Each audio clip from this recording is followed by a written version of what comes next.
ታንኪዩ ያው ቅድም ጸሎት አድርገን ነው የጀመርነው። ምንድነው ያነሳነው? ባለፈው ጊዜ ያነሳነው ጥምቀት ለማን ነው የሚያስፈልግ የሚል ነገር አነሳንና ስንጀምር ለምን አጠመቀ መጥምቁ ዮሐንስ?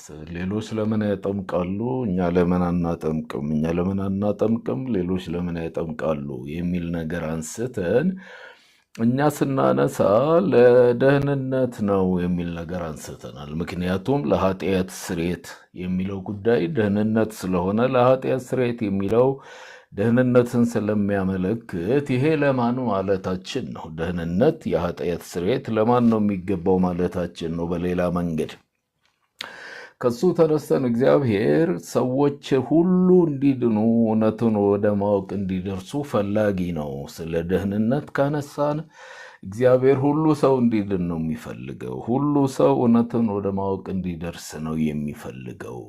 ከዚህ ተነስተው ነው ጸሎት አርጉ፣ ልመና አርጉ፣ ምልጃና ምስጋና አቅርቦ ሲልም ለሰዎች ሁሉ ማለቱ ልብ ማለት ይገባል። ለነገስታት ማለቱ፣ ለባለስልጣናት ማለቱን ማየት ጥሩ ነው። ለምን ስንል ቅድም ያልነው ነው የምንደግመው፣ ሰዎች እንዲድኑ ነው። እግዚአብሔር ደስ የሚያሰኘው ነገር የሰው ደህንነት እንጂ የሰው ጥፋት አይደለም። ከዚህ ተነስቶ ነው ለደህንነት ጥምቀት አስፈላጊ ከሆኑት ሁለት ነገሮች አንዱ ነው። አንደኛው እምነት ነው የሚል ነገር ያነሳ ነው። ስለዚህ ይሄ ጸሎት አስፈላጊነቱ ሰዎች እንዲድኑ ብቻ ሳይሆን ለእኛም በእውነተኛ መንፈሳዊ ሕይወት በቅድስና እንድንኖር በሰላምና በጸጥታ እንድንኖር ነው ጸሎት ያስፈልገው የሚል ነገር አንስተናል። ስለዚህ እግዚአብሔር ለደህንነት ሰዎች እንዲድኑ ፈላጊ ከሆነ ትዕግስቱ ምንድን ነው የሚያመለክተው የሚል ነገር አንስተን ትዕግስቱማ ማንም እንዳይጠፋ ሁሉ ለንስሐ እንዲበቃ ሲል ነው እግዚአብሔር ትዕግስቱን ያበዛው። ስለ ተስፋ ቃሉ አይዘገይም። እግዚአብሔር ስለተናገረው ቃል ችግር የለበትም። ደጋግመን ያነሳ ነው ጉዳዩ የዘላለም ስለሆነ የዘላለም ጉዳይ ስለሆነ መቼም ጥፋትን እንደ ቀላልና እንደ ጨዋታ እንዳናየው የሚያደርገን ይሄ ነው። ለዘላለም የማንመለስበት ስለሆነ እግዚአብሔር ትዕግስቱ ከዚህ ተነስቶ ነው። የዓለምን ታሪክ ወደ ፍጻሜ ያላመጣው እግዚአብሔር ግድየለሽ ሆኖ ሳይሆን ሰዎች ወደ ንስሐ እንዲደርሱ ስለፈለገ ነው። ሁለተኛ ጴጥሮስን ይሄንን ተመልክተናል። እንዲያውም ከዛ ቀጥሎ የእግዚአብሔር ትዕግስት መዳናችሁ እንደሆነ ቁጠሩ የሚል ደግሞ ሌላ ቃልም አለ። እግዚአብሔር መታገሱ እኛ እንድንድን ፈልጎ መሆኑን ይሄንን አንስተናል። ጳውሎስ እንዲያውም ሁሉ እንዲቀበሉት የተገባና የታመነ ቃል አለ ብሎ ነው የሚናገረው። ያ የታመነ ቃል በአንደኛ ጢሞቴዎስ ምዕራፍ 1 ቁጥር 15 ላይ ኃጢአተኞችን ሊያድን ክርስቶስ መጥቷል። የሚድኑት ኃጢአተኞች ናቸው። ኃጢአተኞችን ለማዳን ክርስቶስ ወደ ዓለም መጥተዋል ይልና እንደገና በአንደኛ ጢሞቴዎስ በዚሁ በምዕራፍ 4 ቁጥር 10 ላይ የሁሉ ሰው አዳኝ መሆኑን ይናገራል። እግዚአብሔር ሰውን ሁሉ ማዳን እቅዱ ነው። ሰውን ሁሉ ማዳን ዓላማው ነው። ይሄንን ስንል ግን ሰዎች ሲያምኑ መሆኑ የታወቀ ነው። ይልቁንም የሚያምኑትን የሚያድን አምላክ የሚል ቃል ስላለ ሰዎች የሚድኑት በእምነት መሆኑ ይሄ የሚካድ አለመሆኑን አስምረን ነው መቀመጥ ያለብን። እንዲያውም ክሬግ ኬነር የቀደመው ኪዳን አጽንዖት የሰጠው እግዚአብሔር ፍርዱን ያዘገያል በሚለው ላይ ነው። ለምን ሲባል ኃጢአተኞች ንስሐ የመግባት ዕድል እንዲያገኙ ብሎ ነው እግዚአብሔር ፍርዱን ያዘገየው። ስለዚህ ከዚህ ተነስቶ አሕዛብን ሁሉ በአብ በወልድ በመንፈስ ቅዱስ ስም አጥምቋቸው ብሎ ያለበት ሕዝብ ሁሉ የሚለው ዘርን፣ ቋንቋን፣ ጾታን፣ ዕድሜን ስለማይለይ ለዚህ ሁሉ ሰው ደህንነት አስፈላጊ ነው ማለታችን ነው። ይህንን ሐሳብ ሲያጠናክር ባለፈው ያየነው ኤድዋርድ ኮለር የተባለ ሰው ወንድ ሴት ልጆችን አካታች ነው አሕዛብ የሚለው ቃል ይላል። የሮም ካቶሊካዊት ቤተክርስቲያን ግሩደም እንደነገረን የውሃ ጥምቀት ያለ ልዩነት ለሁሉም ሰው አስፈላጊ እንደሆነ እንደምታስተምር ይሄን ይናገራል። የውሃ ጥምቀት ያለ ልዩነት ለሁሉም ሰው ያስፈልጋል። ምክንያቱም ቤተ ክርስቲያን ለሰዎች የሚያድነውን የእግዚአብሔርን ጸጋ ሰዎችን ሁሉ ለማዳን የተገለጠ ጸጋ አለ ብሎ ጳውሎስ በጢሞቴዎስ የተናገረለትን ሰዎችን ሁሉ የሚያድነውን ጸጋ የምታቀርብበት ስለሆነ ደግሞም ለሰዎችም የተሰጠ ስለሆነ ደህንነትም ማለት ለሰዎች ሁሉ የተሰጠ ስጦታ ስለሆነ ይሄንን ታደርጋለች ብሎ እግሩ ደም ያነሳል። እና ሌሎች ሰዎች ስለ ጥምቀት ሲናገሩ የጥምቀት ተቀባይ ማን ነው ሲባል ማመናቸውን የገለጹ ማመናቸውን ያስታወቁ ሰዎች ብቻ እነኚህ ሰዎች ናቸው መጠመቅ ያለባቸው። ለማመናቸው ምክንያታዊ ማስረጃ ካላቀረቡ ሰዎች መጠመቅ የለባቸውም። ከዚህ ተነስቶ ጥምቀት የአማኞች ነው፣ የአማኞች ጥምቀት ነው መሆን ያለበት። ቢሊቨርስ ባፕቲዝም ያልነው እሱ ነው። አማኞች ናቸው መጠመቅ ያለባቸው። ስለዚህ ጥምቀት ከእምነት በኋላ የሚመጣ እንጂ ጥምቀት ከእምነት በፊት የሚቀድም ጉዳይ አይደለም። አምኖ የተጠመቀ ይድናል የሚለውን ጥቅስ ያነሳሉ ማለት ነው። ጥቅሱ ትርጓሜው ምን እንደሆነ ባለፈው ስላየን። ስለዚህ ሰው በግሉ በንጹህ ሕሊና በእግዚአብሔር ፊት የሚቀርብ መማፀኛ ማቅረቢያ ተገቢ የሆነ ዕድሜ ላይ ከደረሰ መጠመቅ አለበት ይላሉ። ስለዚህ ከመጠመቁ በፊት በኑሮው መለወጡን ያሳያል። ማመኑን ንስሐ መግባቱን ሲያረጋግጥ ሰው ይጠመቃል ይላሉ። እና ሕፃናት ለምንድን ነው የማይጠመቁት ለሚለው ምላሽ ሲሰጡ ሕፃናት ጥምቀት አያስፈልጋቸውም። ሲጀመር ኃጢአት የለባቸውም። ምክንያቱም ክፋት የሌለባቸው ስለሆኑ እንደ አዋቂዎች በኃጢአት የተጨማለቁ ስላይደሉ እግዚአብሔር እንዲሁ ነው የሚቀበላቸው የሚል መከራከሪያ ያነሳሉ። እንዲያውም ከተፈጥሯቸው እኮ የእግዚአብሔር ልጆች ነው መባል የሚገባቸው ነው የሚሉት። የእግዚአብሔር ልጆች በተፈጥሯቸው ይሄን መባል ይገባቸዋል የሚል ሐሳብ ያነሳሉ። እና ልጅነት ያው የእግዚአብሔር ልጅነት በተፈጥሮ እንደማለት ነው። እንግዲህ ይሄንን ማየት ጥሩ ነው። ምክንያቱም ጥቅሱንም ሲጠቅሱ ሕፃናትን ተዋቸው ብለው ስላለ ለደህንነት ብቁ ናቸው ብለው ያምናሉ። እንዲያውም የዚህ አዲስ ኪዳን ማብራሪያ የሚባል በአንድ በዚህ በሜኖናይት ቤተክርስቲያን በኃላፊነትም ላይ የነበሩ ሰው ከብዙ ዓመታት በፊት ያሳተሙት ነበር። አሁን በቅርብ እጄ ላይ የለም፣ ግን በማስታወሻ ይዤዋለሁ። ከዛ ላይ ምን ይላሉ? ጳውሎስ እሳቸው ብቻ የጻፉት አይመስለኝም፣ ምክንያቱም በሌሎችም ትብብር የተሰራ መጽሐፍ ነው። ምናልባት ወደፊት ካገኘሁት መጽሐፍት ቤት እንድታዩት አደርጋለሁ። ጳውሎስ ሁሉም ኃጢአት ሰርተዋል ይሉና ትንንሽ የሆኑ ሕፃናት ኃጢአት ሰርተዋልን የሚል ጥያቄ ያደርጋል። ትንንሽ የሆኑ ሕፃናት ኃጢአት ሰርተዋል የሚል ጥያቄ ያነሱና አይደለም እነርሱ ኃጢአት ሰርተዋል አንልም ይላል። ጳውሎስ የራሱ ጉዳይ ይበል አይነት ነው። ጳውሎስ ሁሉ ኃጢአት ሰርተዋል ብሎ ካለ ትንንሽ ሕፃናት ኃጢአት ሰርተዋል ማለት ነው ይሉና እኛ እንዲህ አንልም፣ ኃጢአት ሰርተዋል አንልም። እኛ የምንለውን ምንድን ነው? የኃጢአት ዘር በውስጣቸው ተተክሏል ነው የምንለው። የኃጢአት ዘር በውስጣቸው ተተከለ እንጂ ኃጢአተኞች አይደሉም ነው የምንለው። እና ሕፃናት በልጅነታቸው ቢሞቱ ምን ይሆናሉ የሚል ጥያቄ ሲነሳ ምንድን ነው የሚሆኑት? መንግሥተ ሰማያት ይገባሉ? ገሃነመ እሳት ነው የሚገቡት የሚል ጥያቄ ሲነሳ ይላሉ መጽሐፍ ቅዱስ ቀጥተኛ መልስ አይሰጥም ይሉና ቀጥለው የሚሉት ምንድን ነው? ብዙ ሰዎች የሚያምኑት ወደ መንግሥተ ሰማያት ይገባሉ በሚለው ነው ይላሉ ማለት ነው። ግልጽ ነው።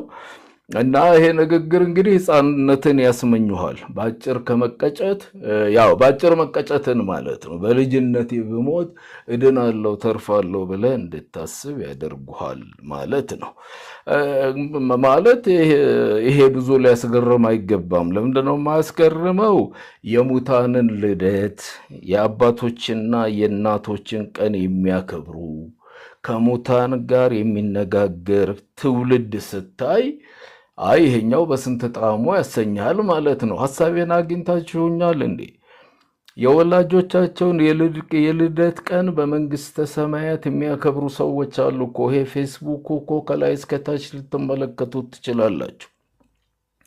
በቅርብ ጊዜ የአባቶች ቀን ነበረ። የአባቶቻቸውን ቀን የሚያከብሩ ሰዎች አሉ። ባለህበት ቦታ ይድረስህ እያሉ አማኞች ነን የሚሉ ሰዎች ናቸው።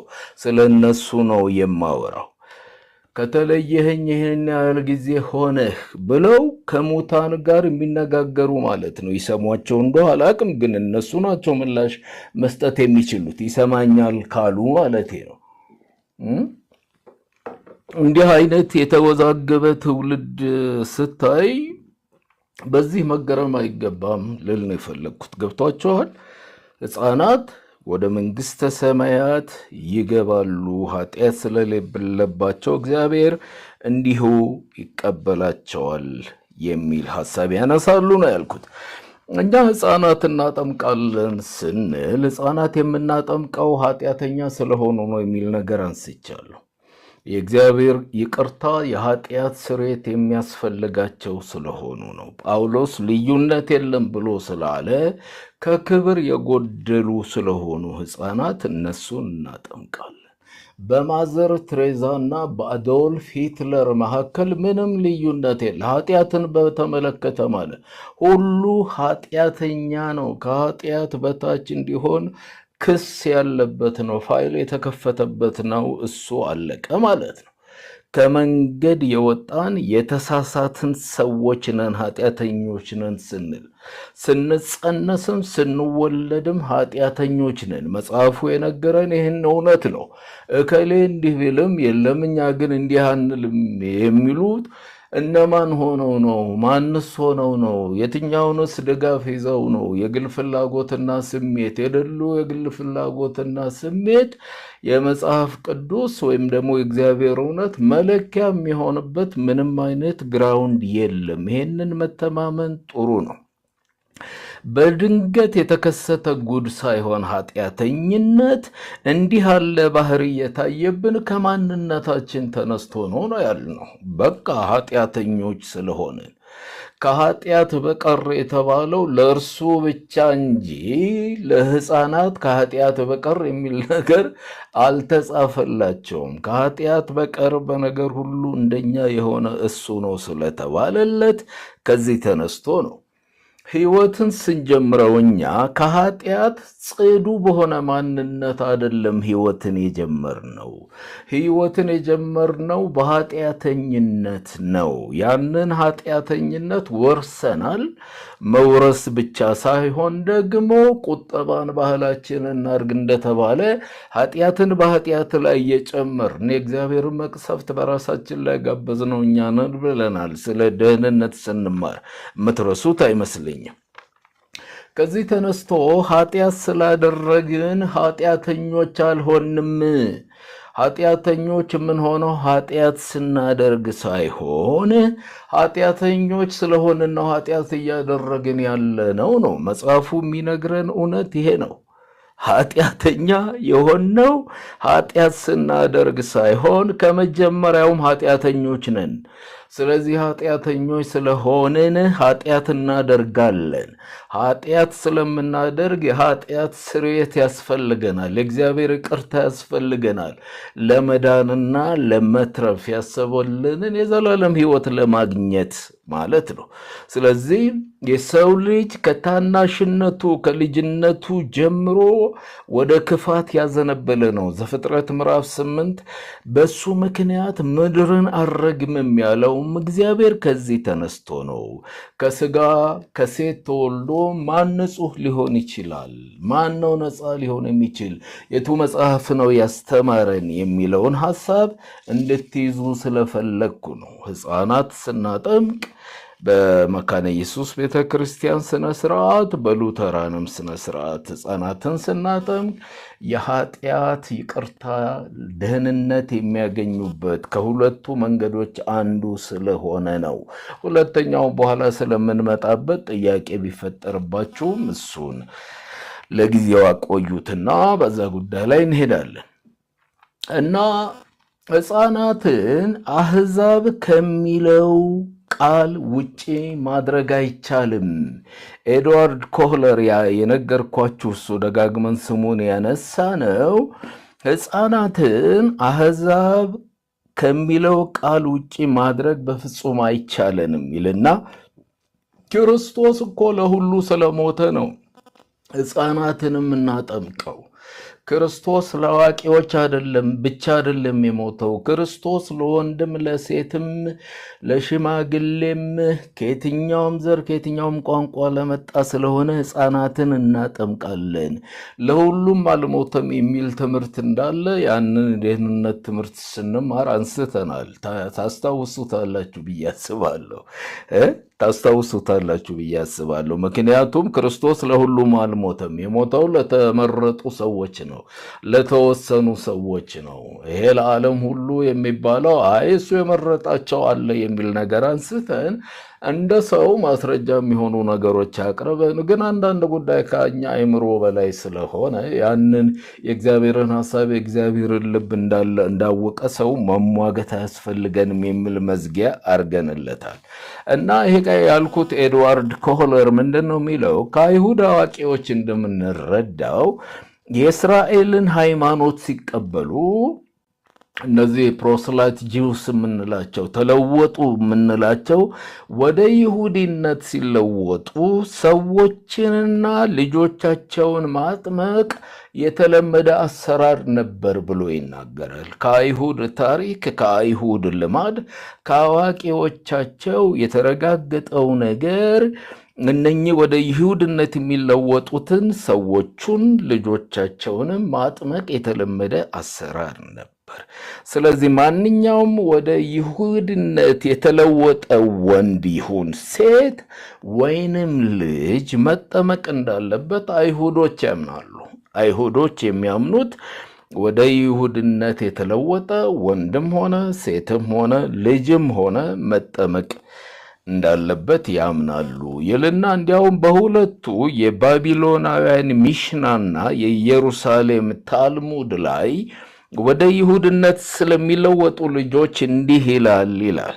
በሃውስ ኦፍ ጀጅመንት ምስክርነት ላይ ተመስርተው ነው ይሄንን የሚሉት ሲልና በሕፃንነቱ ወደ ይሁድነት የተለወጠን ሕፃን የማጥመቅ ልማድ እንደነበረ ይናገራል ማለት ነው። ከዛ ተነስቶ ጥምቀትን በተመለከተ በኢየሱስ የተሰጠው ትእዛዝ ሕፃናትን እንደሚያካትት የጥንቷ ቤተ ክርስቲያን የተረዳችው ያመነችበት ስታደርገውም የነበረ ልማድ ነው። ይህንን በኋላ እንመጣለን ብያቸዋለሁ፣ በኋላ ስለምንመጣበት ማለት ነው። ሕፃናትንም የሚያካትት እንደሆነ የጥንት ቤተ ክርስቲያን ተረድታለች። ስለዚህ ማስረጃ እንደ ሰማዕቱ ጁስቲንና ኢሬኔስን የመሳሰሉ የጥንት ቤተ ክርስቲያን አባቶች አረጋግጠዋል ብሎ ነው የሚናገር። እዚህ የክርስትና መሰረተ እምነት የሚለውን መጽሐፉ ላይ ይህን ሲናገር ይሄንን ማረጋገጫ ሰማዕቱ ጁስቲንና ኢሬኔስ ይሄንን ተናግረዋል ይላል። ኢሬኔስ በፈረንሳይ ሊዮን አሁን ባለው ፈረንሳይ የጳጳስ የነበረ እንደሆነ ፈርስት አድቫንስ ቸርች ሂስትሪ ላይ ይናገራል። ነበረ ጳጳስ። እንዲያውም የእሱ አገልግሎት አብ፣ ወልድ፣ መንፈስ ቅዱስ በመፍጠርና በመዋጀት ስራ ላይ ያላቸውን አንድነት ጠብቆ ያቆየ ሰው ነው ይላል የቤተ ክርስቲያን ታሪክ ከ100 እስከ 1400 የሚል አንድ የአማርኛ እትም ማለት ነው። ጀስቲን ወይም ጁስቲን የምንለው ሰማዕቱ ከጥንት የክርስትና ተሟጋቾች መካከል በጣም ከፍተኛ የሆነ ሰው ነው። ፈላስፋ ነበረ። ፈላስፋ ብቻ አይደለም የነበረው፣ አፖሎጀቲክ ነበረ። ስለ እምነቱ ዲፌንድ የሚያደርግ የሚከላከል የክርስትናን እምነት የጠበቀ ሰው ነበር። እንዲያውም ክርስቲያኖች እምነት የለሽ፣ ለመንግስት የማይታዘዙ፣ የሰው ስጋ የሚበሉ፣ በድብቅ ስብሰባዎቻቸው ዝሙት እንደሚፈጽሙ ተደርገው ተቆጥረው ስለነበር ይህንን ተቃውሞ የጻፈ ሰው ነው።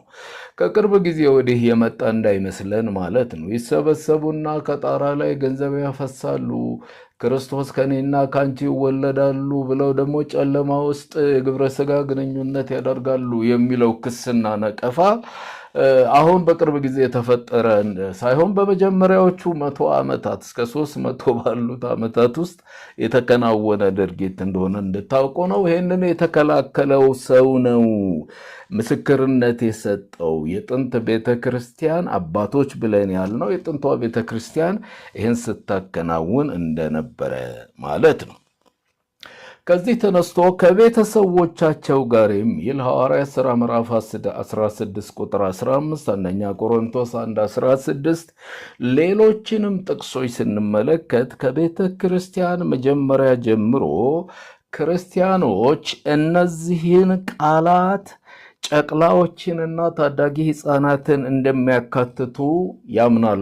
አልቪን ሽሚዲት የሚባል ሰው የእሱንም ሐሳብ ደጋግመን አንስተናል። ስለዚህ ቀጥሎ ምን ይላል? በዚያ ዘመን ቤተሰቦች የሚለው በንጽጽር ሰፊ ስለነበረ ባሮችንና ልጆቻቸውንም ታዳጊ ልጆችንም የሚያካትት ነበረ ብሎ ይናገራል ማለት ነው።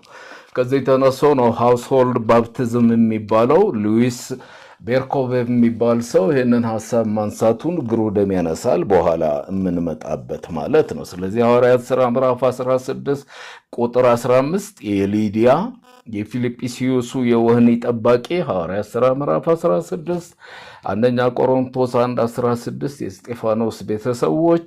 ይሄ ብቻ ሳይሆን የተስፋው ቃል ብሎ ጴጥሮስ የተናገረው ለእናንተና ለልጆቻችሁ ብሎ ያለው ቃል the promised blessing of the gospel ብሎ ይጠራዋል። ይሄ ሉዊስ ቤርኮፍ ያልኩት ሰው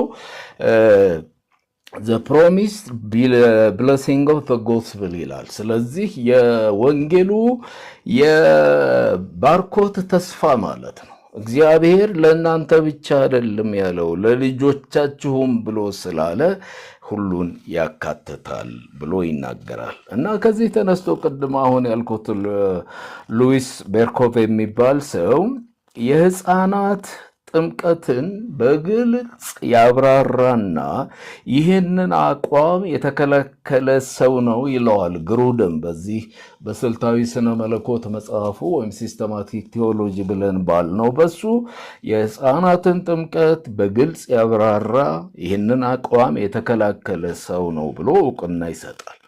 እና ይሄ ሉዊስ ያቀረባቸው 3 ነጥቦች ይላል። የመጀመሪያ ጉዳይ በብሉይ ኪዳን የሕፃናት ግርዘት ወደ ቃል ኪዳኑ ሕዝብ መግቢያ ውጫዊ ምልክት ነበር ብሎ ይናገራል። 8 ቀን ለሞላው ለሁሉም እስራኤላዊ ወንድ የሚደረግ ነበረ። ወደ ቃል ኪዳኑ ሕዝብ ወደ ቃል ኪዳኑ ቤተሰብነት መግቢያ ስለሆነ ይህንን በሉቃስ ወንጌል ምዕራፍ 2 ቁጥር 21 ስለ ጌታችን ኢየሱስ ክርስቶስም ሲናገር 8 ቀን ሆኖት የመገረዣው ጊዜ ሲደርስ ብሎ ይናገራል። ማለት አዲሱ መደበኛ ትርጉም ይሄንን ይናገራል። ይሄ ብቻ አይደለም። ለመጥምቁ ዮሐንስ ሉቃስ ምዕራፍ 1 ቁጥር 59 በ8ኛው ቀን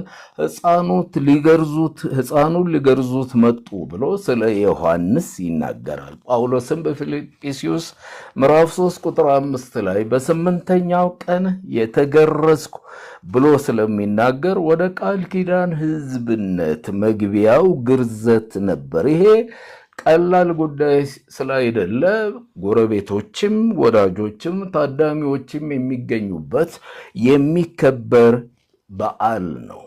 ክብረት የሚሰጠው በዓል ነው። የዘር ሐረግ የሚቀጥለው ያው በወንዶች እንደሆነ ይታወቃል። ከዚህ ተነስቶ ማለት ነው እና የሁለተኛው ጉዳይ ሲያነሳ ጥምቀት ከግርዘት ጋር በጎንዮሽ የሚታይ ነው ብሎ ነው የሚናገረው። ካውንተር ፓርት ማለት ነው። ጥምቀት እዚህ ነው፣ በአንድ ቦታ፣ ያኛው ደግሞ በቀደመው ዘመን ሲደረግ ሲከናወን የነበረ ጉዳይ ስለሆነ በጎንዮሽ አብሮ የሚታይ ነው። በአዲሱ ኪዳን ወደ እግዚአብሔር ሕዝብነት መቀየጫው ውጫዊ ምልክት ጥምቀት ነው ይላል። ስለዚህ ጥምቀት ከግርዘት ጋር ተመሳሳይ ድርጊት ነው።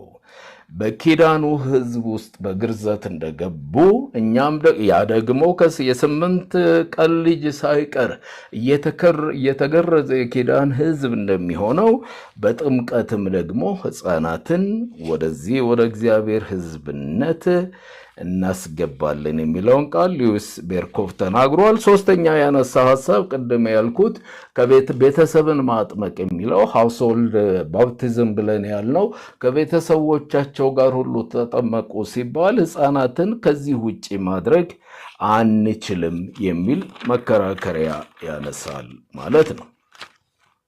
እንዲያውም ከዚህ ከሃውስሆልድ ባፕቲዝም ጋር ሲናገር ምን ይላል? ይህንን አለመቀበል ወይም ይህንን መካድ የራሳቸው የሆነውን መብትና ጥቅም እንዳያገኙ ማድረግና መከልከል ነው ይላል። ሕፃናት እንዳይጠመቁ የምንከለክል ከሆነ የከለከልነው የራሳቸው የሆነውን መብትና ጥቅም ነው። ይሄንን ነው አንቀበልም ያልነው፣ ይሄንን ነው የካድነው ብሎ ይናገራል። እንዲያውም ሉተር የተናገረውን አልቪን ሽሚዲት በመጽሐፉ ሲያነሳ የሕፃናት ጥምቀት ትክክል ነው፣ ደግሞም ወደ እግዚአብሔር ጸጋና ወደ ክርስቶስ መንግሥት ይጨመሩበታል ብሎ ሉተር መናገሩን ያነሳል። ከዚህ ቀደም ያነሳሁት ወርልድ ቸርች ካውንስል የሚለው ይህንን ሐሳብ ሲደግፍ the possibility that infant baptism was also practiced in the apostolic age can't be excluded ይላል። በሐዋርያቱ ዘመን ይሄ የሕፃናት ጥምቀት ይከናወን እንደነበረ፣ ይሄ ልማድ እንደነበረ ይሄንን ማውጣት ይሄንን መከልከል አይቻልም የሚል አይነት አስተሳሰብ ነው ያለው። ከዚህ ተነስቶ ፍጹም ባልሆነው በብሉይ ዘመን ሕፃናትን በግርዘት የሕዝቡ አባል ካደረጋቸው ፍጹም በሆነው በአዲስ ኪዳን ዘመን ይህንን ለማድረግ እግዚአብሔር የሚሳነው ነገር ምንድን ነው ነው ጥያቄው። ልብ ብላችሁ ስሙኝ። በዛም ዘመን ውጫዊ ነገር ይሁን እንጂ እግዚአብሔር በተናገረው ቃል መሰረት ለአብርሃም በገባው ቃል መሰረት የሕዝብ እስራኤላዊ የመሆን ወገን የመሆንን ማረጋገጫ የሚያገኙበት ስለነበረ አሁንም በአዲሱ ፍጹም በሆነው ኪዳኑ አሕዛብን ሁሉ እያጠመቅን እያስተማርን ደቀ መዝሙር እንድናደርጋቸው የተናገረው ጌታ ይህንን ለማድረግ የሚሳነው ነገር አለው ወይ ነው። ስለዚህ ናት ለቃል ኪዳን ወይም ደግሞ ኮቨናንት ኮሚኒቲ ለምንለው አባላት ናቸው በመባል ይሄ ሐሳብ ይታወቃል። ኮቨናንት አርጊውመንት ይባላል። ለቃል ኪዳን ማህበረሰቡ ሕፃናት የዛ ኮሚኒቲ አባላት ናቸው የሚለው ሐሳብ ኮቨናንት አርጊውመንት ነው የሚባለው ብሎ ግሩደም ይሄንን ሐሳብ ይናገራል። ስለዚህ የሕፃናት ጥምቀት ፔዶ ባፕቲዝም ይባላል። ሕፃናትን የማጥመቅ ልምምድ ማለት ነው። the practice of baptizing infants ይላል። ከዚህ ተነስቶ ፔዶ ማለት ሕፃን ወይም ቻይልድ ማለት ነው። ፔስ ከሚለው የግሪክ ቃል የመጣ ነው ይላል። ከዚህ ተነስቶ ለሁሉም የአማኝ ልጆች ለሆኑት ሕፃናት በትክክል መከናወን አለበት ብሎ ይናገራል። ስለዚህ ይሄ ለብዙ ፕሮቴስታንት ቡድኖች የጋራ የሆነ አመለካከት ነው ብሎ ግሩደም ቅድም ባልኩት በስልታዊ ስነ መለኮቱ ይናገራል። ምክንያቱም ሉትራኖች፣ ኤጲስኮፓሊን የሚባሉት፣ ሜቶዲስት፣ ፕሬስቢቴሪያን፣ ሪፎርምድ ቸርችስ የሆኑት እነዚህ ሁሉ ይሄ ለነሱ የጋራ የሆነ አመለካከት የሚስማሙበት ነው ብሎ ይናገራል። ሕፃናት ለምን አይጠመቁም? የመጀመሪያ ጉዳይ ኃጢአት የለባቸውም። ሁለተኛ ጉዳይ ሕፃናት ምን አያረጉም? አያምኑም። እምነት ስለሌላቸው ስለማያምኑ ሕፃናት መጠመቅ የለባቸውም። እንዲያውም ግሩደም ምን ይላል? በዚህ በገላትያ ምዕራፍ 3 ቁጥር 27 ከክርስቶስ ጋር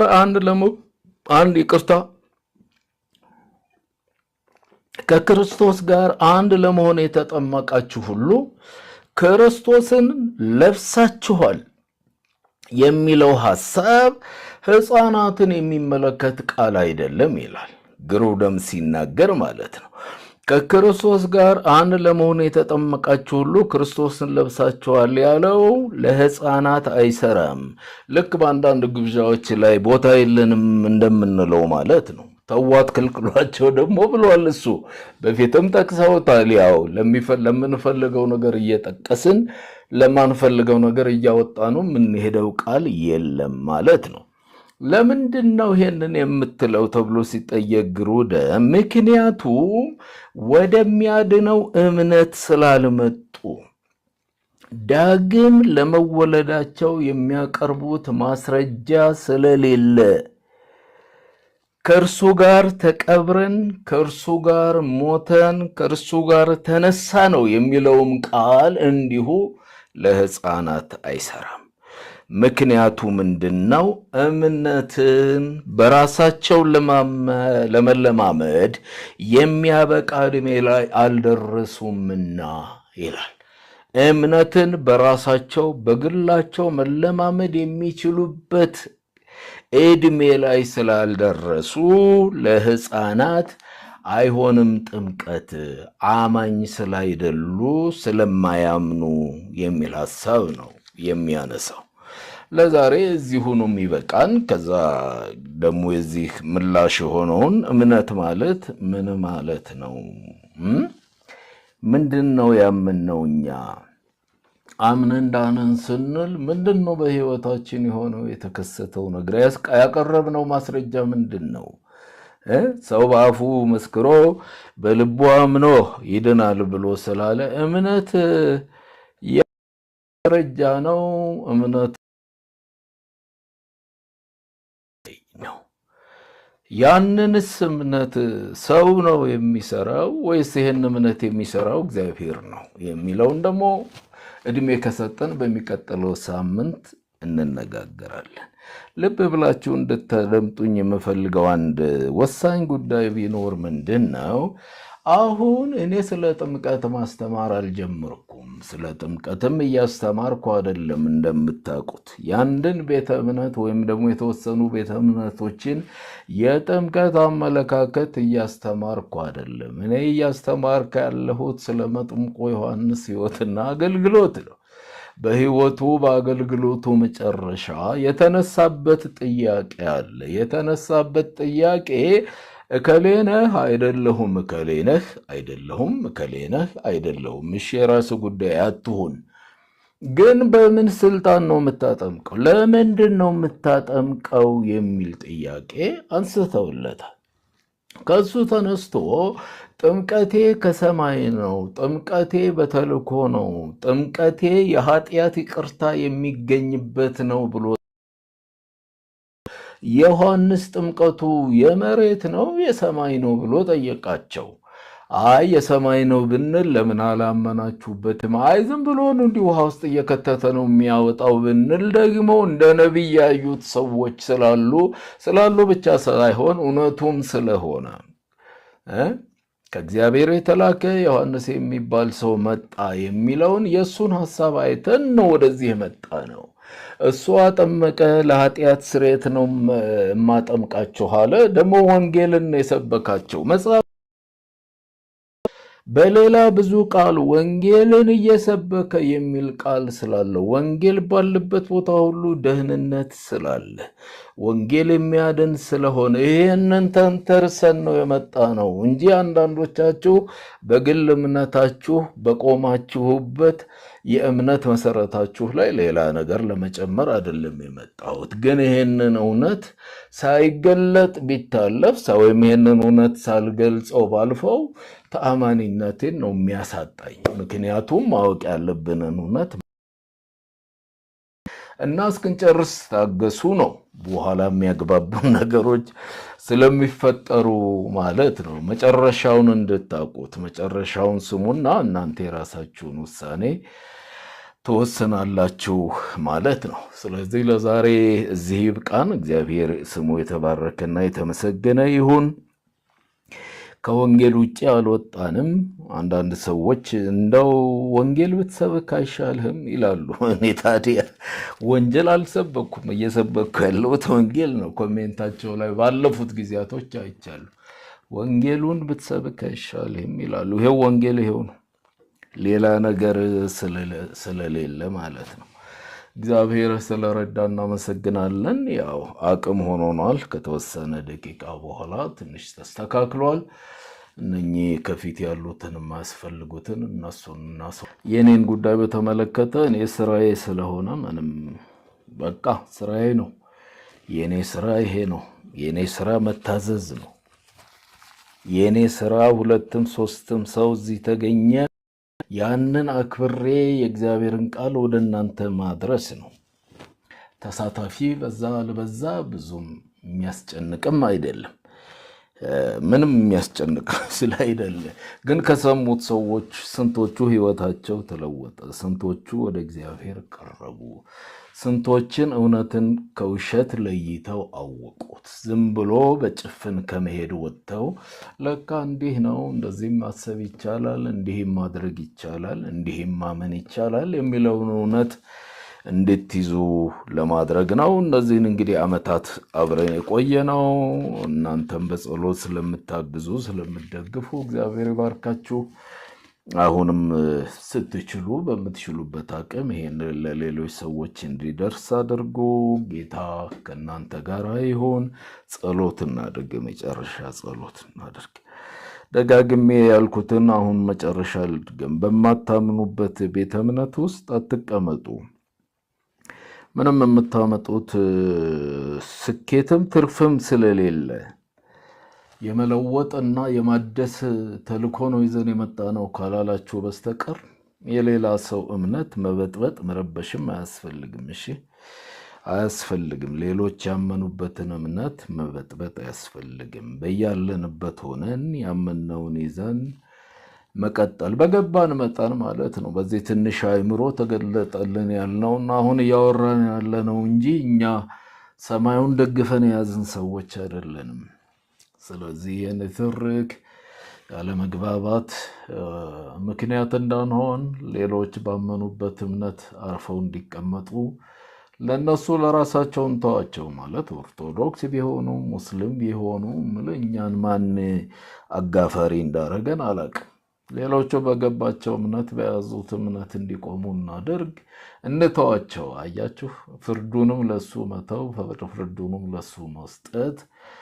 ከእግዚአብሔርም ከተላክን ደግሞ በቅን መንፈስ በእውነተኛ ማንነት በርህራሄና ለሌሎች መዳን መትረፍ ግድ በመሰኘት እናደርገውና ይህን የብሽሽቅ ወንጌል ማስወገድ ጥሩ ነው። እሺ፣ ብሽሽቅ አያስፈልግም። ብሽሽቅ ያሁኑ ያለው የወንጌላውያን እምነት ተንኳሽ እምነት ነው። ትንኮሳ የሚያደርግ በየቦታው ማለት የሚተነኩስ እምነት። ተነካሁ ይላል ደግሞ ተንኩሶ በዛ ሰበብ በመጣ ነገር ተነካሁ ይላል። እንደ ድሮ እኮ ማድረግ አይቻልም ይላል። እንደ ድሮ ልታደርጉን አትችሉም ይላል። ድሮ ምን ተደረግም ማለት የተደረግነውም በሱ ለማመን ብቻ ሳይሆን ስለሱ መከራን ለመቀበል ነው የተጠራ ነው። ያንን መበቀያም አይደለ። ለነገሩ ብዙዎቻችሁም አልነበራችሁ በዛ ዘመን። እሺ፣ ያ ችግር ያ መከራ በፈላበት ጊዜ ብዙዎቻችን አልነበርንም። ገፈቱን የቀመሱት የተወሰኑ ሰዎች ናቸው። ስለዚህ እንደ መከራከሪያ እሱን መያዝ ጥሩ አይደለም። ለሀገርም እርግማን ነው፣ ለሕዝብም እርግማን ነው። አትተናኮሱ ነው። መተናኮስ አያስፈልግም ነው። እንጸልይ እስቲ። የተወደድክ እግዚአብሔር አምላካችን፣ ታላቅ የሆንክ እግዚአብሔር አምላካችን እናመሰግንሃለን። ስለ ሁሉ ነገር እናመሰግንሃለን። እውቀት ከማጣት እንዳንጠፋ እንደ ተናጋሪም እንዳስተማሪ ያንተን እውቀት እንደ ሰሚም ያንተን እውቀት እንድንይዝ እውቀትህ ከእኛ ይልቅ የተደነቀች የበረታች ልንደርስባት የማንችል ነው፣ ግን በተገለጠው መጠን ነው። ሙሴ እንዳለን በገለጥክልን መጠር ያልተገለጠው ደግሞ ለአንተ ሚስጥር ስለሆነ እዛ ውስጥ ሳንገባ በትህትና በፍርሃትና በአክብሮት ከአንተ ጋር እንድንመላለስ እኔን ወንድሞቼን አግዘን። እግዚአብሔር የዘላለም አምላክ ሆይ አሁንም ከክፉ አድነን። ይህንን ምሽት በበረከትህ በሰላምህ ጠብቀን። ይህንን አገር ከጉዳት ከጥፋት ከመከራ ስጋት ከጦርነት ከእልቂት እንድትታደግ እንለምናለን። መላ ዓለሙ በጥፍሩ የቆመበት ዘመን ስለሆነ በዓለምም ሁሉ ደግሞ በከንቱ ደማቸው የሚፈሰውን እንድትመለከት እንዲድኑ ፍላጎትህ ፈቃድህ የሆነ እግዚአብሔር ቸሩ እንድትደርስላቸው እንድትጋርዳቸው እንለምንሃለን። ስለ ሁሉ ተባረክ። ባዳነን በወደደን በመድኃኒታችን በጌታ በኢየሱስ ክርስቶስ። እሺ፣ ጌታ ይባርካችሁ። እግዚአብሔር ከእናንተ ጋር ይሁን። ሌላ ቦታም ያላችሁ ሁሉ ሰላማችሁ ይብዛ። ልጆቻችሁ ይባረኩ፣ ይጠበቁ። ሰላም እደሩ፣ ሰላም ዋሉ። እሺ፣ ሰላሙ ነው።